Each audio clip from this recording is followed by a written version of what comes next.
کیا یونان کی وہاں پہ کوسٹ گارڈز نے کہ جب لوگ ڈوب رہے تھے انہوں نے انٹروین نہیں کیا. یونان کی پبلک کا جو ضمیر جاگا انہوں نے پروٹیسٹ کیا اس بات کے اوپر. جو لوگ اس کاروبار میں ملوث ہیں ان کے خلاف جو ہے سخت ترین ایکشن ہو. اس کاروبار کو بند ہونا. آسان کام تو یہ ہے کہ دوسروں کو ملزم ٹھہراؤ اور اپنا دامن جھاڑ لو، کیونکہ ہم اپنے گریبان میں نہیں جانتے. سانحہ یونان، جہاں پہ تقریباً 750 قیمتی جانیں ضائع ہوئی، جن میں 80 پاکستان اور آزاد کشمیر کے ایسے نوجوان جو اپنی آنکھوں میں بہتر مستقبل کے خواب لے کے اپنے گھر والوں کا مستقبل تاریک کر گئے. اب اس پہ حکومت پاکستان کا کیا لاہ عمل ہے، ان جو ایجنٹ ہیں ان کے خلاف کیا کارروائی ہو رہی ہے، اور سب سے بڑی بات جو وہاں پہ متاثرین نوجوان ہیں ان کی ڈیڈ باڈیز کے حوالے سے کیا اقدامات کیے جا رہے ہیں، ان سب پر گفتگو کرنے کے لیے میرے ساتھ موجود ہیں تجزیہ کار نوید بخاری. السلام علیکم نوید. جی وعلیکم. نوید، بڑا افسوسناک واقعہ ہوا. آپ یہ بتائیے گا کہ کیا وجوہات ہیں جو ہمارے نوجوان اتنی بڑی تعداد میں اتنا خطرہ لے کے یورپ کی طرف رخ کر رہے ہیں؟ جی بالکل، سانحہ یونان جو ہے یقینی طور پر بہت افسوسناک ہے. اس پر جتنا افسوس کیا جائے اور جتنی مذمت کی جائے وہ کم ہے. آپ دیکھیں گے کہ اس سانحہ نے جو ہے انسانی اسمگلنگ کے حوالے سے بہت سے سوالات اور خدشات کو جنم دیا ہے. لیکن پہلے جیسے آپ نے بات کی، ہم ذکر کریں گے کہ کیا وجوہات ہیں کہ اتنی بڑی تعداد میں نوجوان بیرون ملک جو ہے سہانے ہاتھ لے کے جاتے ہیں، لیکن ان کا جو طریقہ کار ہے، جو ذرائع ہیں، وہ غیر قانونی کیوں استعمال کرتے ہیں. اس کو اگر دیکھا جائے تو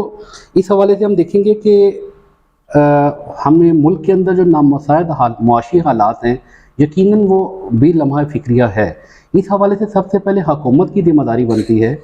کہ وہ ملک کے اندر معاشی صورتحال کو بہتر کرنے کے لیے، روزگار کے مواقع زیادہ سے زیادہ پیدا کرنے کے لیے اقدامات کرے. یہ تو ایک بنیادی ضرورت ہے ہر لحاظ سے. جی بالکل. لیکن اس کے ساتھ ساتھ اگر دیکھا جائے کہ جہاں پہ انسانی اسمگلنگ کے حوالے سے یہ کوئی آج ایک دن کا، ایک مہینے کا یا اس ایک سال کا معاملہ نہیں ہے، یہ سالہ سال سے یہ چلتا جا رہا ہے. لیکن جب بھی کوئی ایک بڑا حادثہ پیش آتا ہے، کوئی بڑی کارروائی ہوتی ہے، تو اس وقت ہماری حکومت اور انسانی اسمگلنگ کے حوالے سے FIA اور دیگر جو متعلقہ ادارے ہیں، اس وقت وہ جاگ اٹھتے ہیں. اس وقت صرف محدود وقت کے لیے جاگنا یا حرکت میں آنا، اگرچہ وہ کہتے ہیں کہ شاید کچھ تسلی یا دلاسے کے لیے کافی ہے، لیکن کوئی مستقل بنیادوں پہ کوئی اقدامات نہ کرنا پھر ایسے واقعات کو بار بار جنم دیتا ہے. اور نہ ہی کوئی ایسا بریف کیا جاتا ہے بچوں کو کہ وہ اپنے ملک میں کوئی ذرائع. جی بالکل. اس میں دیکھیں جہاں پہ حکومت کا، میں نے بتایا کہ حکومت کی تو بنیادی ذمہ داری ہے کہ وہ اپنے ملک کے لوگوں کے لیے روزگار کے مواقع فراہم کرے. اس وقت جو ہے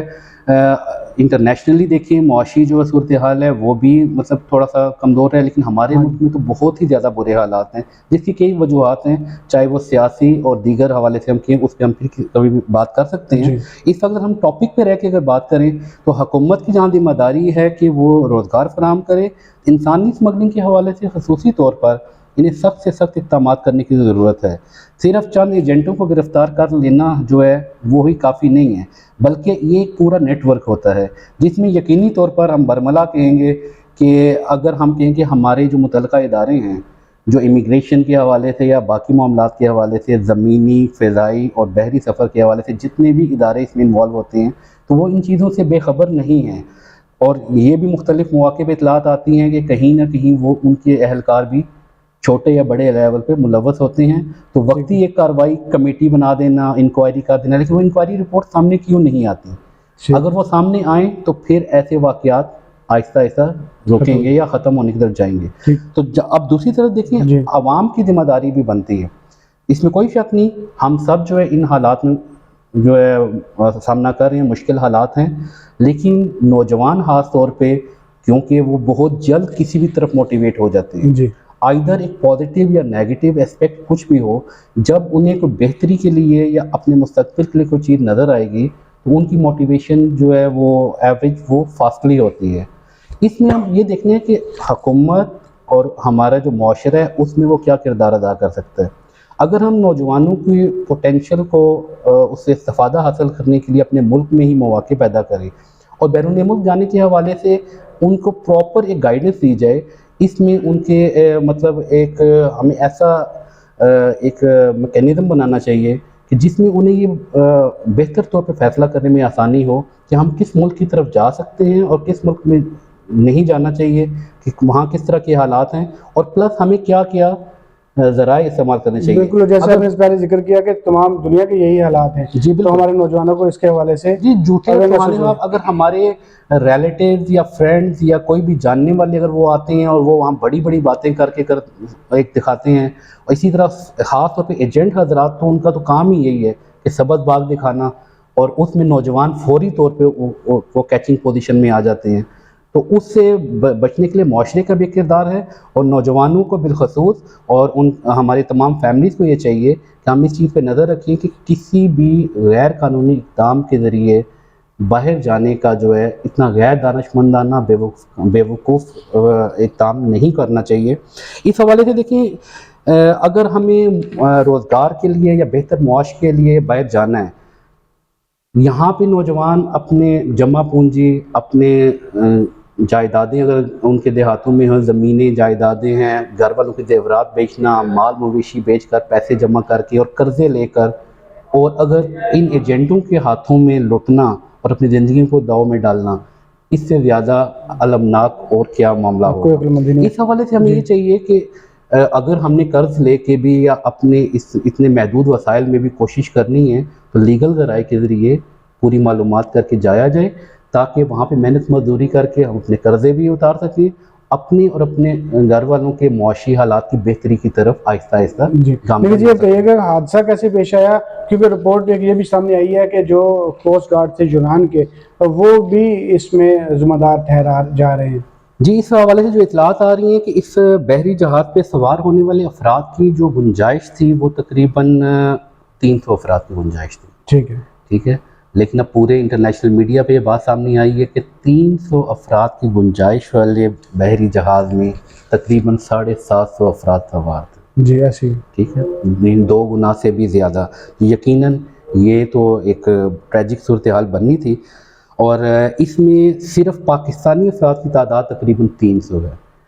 یعنی جتنی گنجائش موجود تھی اتنے صرف پاکستانی اور آزاد کشمیر کے افراد تھے، اور باقی بھی مختلف ممالک کے لوگ تھے. تو 750 افراد تھے. اب اس میں بحری جہاز میں 3 حصے تھے. بالائی منزل ہے، پھر مڈل اس کی ایک منزل ہے، اور سب سے نیچے والی منزل ہے. اور تقریباً اطلاعات کے مطابق 250 سے 300 افراد بالائی منزل پہ تھے، جن میں پاکستانی اور کشمیری کم تھے. ٹھیک ہے، اور زیادہ تعداد جو ہے وہ پاکستانی کشمیریوں کی درمیانی اور سب سے نیچے والی منزل پہ تھے. اور جس وقت یہ حادثہ پیش آیا تو یقیناً یہ یونان کی حکومت اور پوسٹ گارڈ کی مس ہینڈلنگ، ان کی غفلت اور لاپرواہی تھی، جو اطلاعات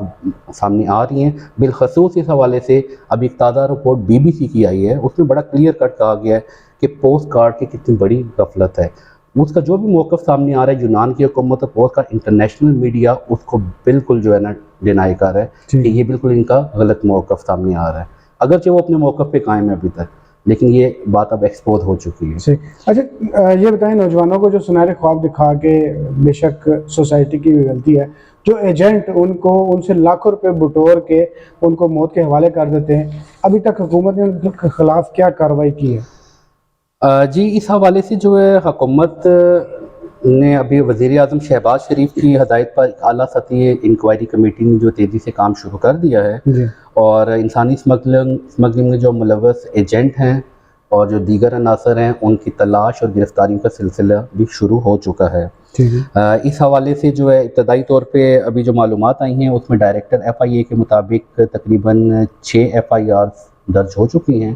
اور 5 ایجنٹس کو گرفتار کیا جا چکا ہے. لیکن میرے خیال میں کہ صرف 5 ایجنٹ اس ایک معاملے میں تو شاید انوالو ہوں گے، لیکن اوورآل دیکھا جائے تو انسانی اسمگلنگ کے ہر سال ہزاروں افراد کا